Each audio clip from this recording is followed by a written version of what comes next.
Genesis chapter 1. In the beginning, God created the heavens and the earth. Now the earth was formless and empty. Darkness was over the surface of the deep, and the Spirit of God was hovering over the waters. And God said, "Let there be light." And there was light. God saw that the light was good, and he separated the light from the darkness. God called the light day, and the darkness he called night. And there was evening, and there was morning, the first day. And God said, "Let there be an expanse between the waters, to separate water from water." So God made the expanse, and separated the water under the expanse from the water above it. And it was so. God called the expanse sky, and there was evening, and there was morning, the second day. And God said, "Let the water under the sky be gathered to one place, and let dry ground appear." And it was so. God called the dry ground land, and the gathered waters he called seas. And God saw that it was good. Then God said, "Let the land produce vegetation, seed-bearing plants and trees on the land that bear fruit with seed in it, according to their various kinds." And it was so. The land produced vegetation, plants bearing seed according to their kinds, and trees bearing fruit with seed in it according to their kinds. And God saw that it was good. And there was evening, and there was morning, the third day. And God said, "Let there be lights in the expanse of the sky, to separate the day from the night, and let them serve as signs to mark seasons and days and years. And let them be lights in the expanse of the sky, to give light on the earth." And it was so. God made two great lights, the greater light to govern the day, and the lesser light to govern the night. He also made the stars. God set them in the expanse of the sky to give light on the earth, to govern the day and the night, and to separate light from darkness. And God saw that it was good. And there was evening, and there was morning, the fourth day. And God said, "Let the water teem with living creatures, and let birds fly above the earth across the expanse of the sky." So God created the great creatures of the sea, and every living and moving thing with which the water teems, according to their kinds, and every winged bird according to its kind. And God saw that it was good. God blessed them and said, "Be fruitful and increase in number, and fill the water in the seas, and let the birds increase on the earth." And there was evening, and there was morning, the fifth day. And God said, "Let the land produce living creatures according to their kinds, livestock, creatures that move along the ground, and wild animals, each according to its kind." And it was so. God made the wild animals according to their kinds, the livestock according to their kinds, and all the creatures that move along the ground according to their kinds. And God saw that it was good. Then God said, "Let us make man in our image, in our likeness, and let them rule over the fish of the sea and the birds of the air, over the livestock, over all the earth, and over all the creatures that move along the ground." So God created man in his own image. In the image of God he created him. Male and female he created them. God blessed them and said to them, "Be fruitful and increase in number. Fill the earth and subdue it. Rule over the fish of the sea and the birds of the air, and over every living creature that moves on the ground." Then God said, "I give you every seed-bearing plant on the face of the whole earth, and every tree that has fruit with seed in it. They will be yours for food. And to all the beasts of the earth, and all the birds of the air, and all the creatures that move on the ground, everything that has the breath of life in it. I give every green plant for food." And it was so. God saw all that he had made, and it was very good. And there was evening, and there was morning, the sixth day.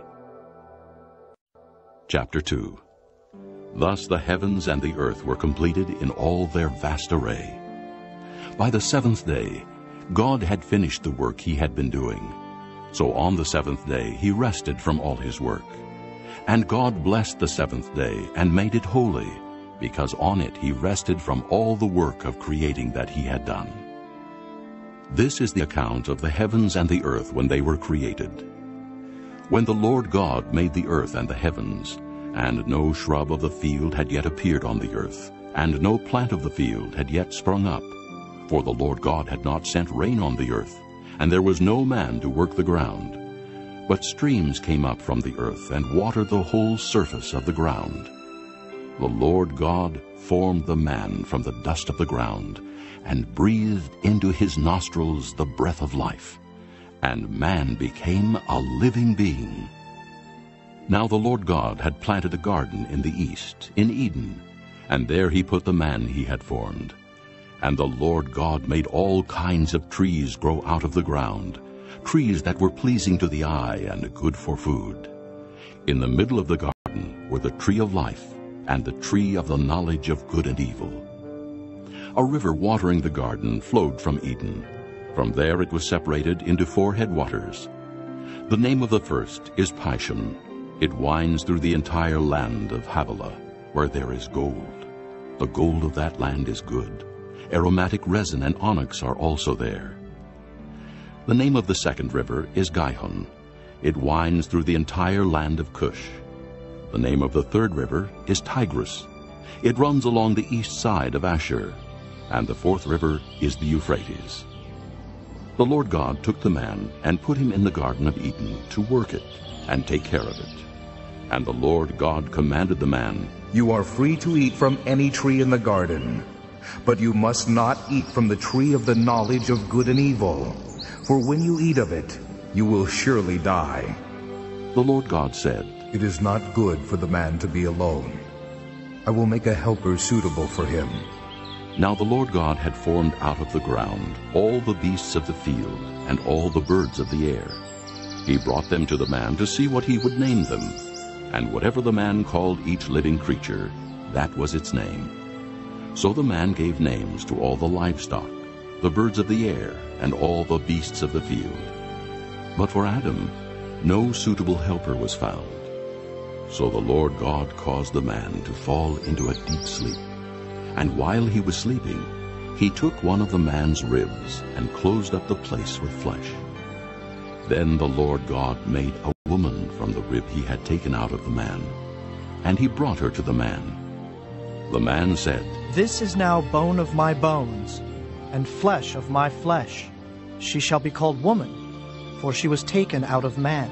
For this reason, a man will leave his father and mother, and be united to his wife, and they will become one flesh.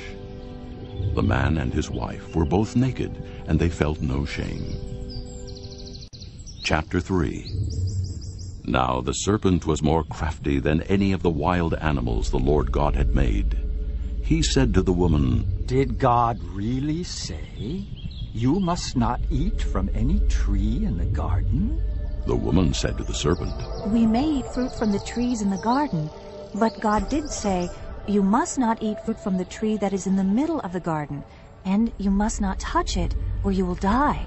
"You will not surely die," the serpent said to the woman. "for God knows that when you eat of it, your eyes will be opened, and you will be like God, knowing good and evil." When the woman saw that the fruit of the tree was good for food and pleasing to the eye, and also desirable for gaining wisdom, she took some and ate it. She also gave some to her husband who was with her, and he ate it. Then the eyes of both of them were opened, and they realized they were naked. So they sewed fig leaves together and made coverings for themselves.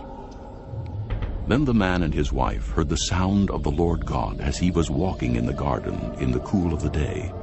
And they hid from the Lord God among the trees of the garden. But the Lord God called to the man, "Where are you?" He answered, I heard you in the garden, and I was afraid because I was naked, so I hid. And he said, "Who told you that you were naked? Have you eaten from the tree that I commanded you not to eat from?" The man said, The woman you put here with me, she gave me some fruit from the tree, and I ate it. Then the Lord God said to the woman, "What is this you have done?" The woman said, The serpent deceived me, and I ate. So the Lord God said to the serpent, "Because you have done this, cursed are you above all the livestock and all the wild animals. You will crawl on your belly, and you will eat dust all the days of your life. And I will put enmity between you and the woman, and between your offspring and hers. He will crush your head, and you will strike his heel." To the woman he said, "I will greatly increase your pains in childbearing. With pain you will give birth to children. Your desire will be for your husband, and he will rule over you." To Adam he said, "Because you listened to your wife and ate from the tree about which I commanded you, you must not eat of it. Cursed is the ground because of you. Through painful toil you will eat of it all the days of your life. It will produce thorns and thistles for you, and you will eat the plants of the field. By the sweat of your brow you will eat your food until you return to the ground, since from it you were taken. For dust you are, and to dust you will return." Adam named his wife Eve, because she would become the mother of all the living. The Lord God made garments of skin for Adam and his wife, and clothed them. And the Lord God said, "The man has now become like one of us, knowing good and evil.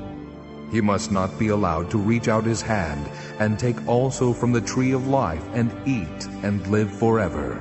So the Lord God banished him from the Garden of Eden to work the ground from which he had been taken.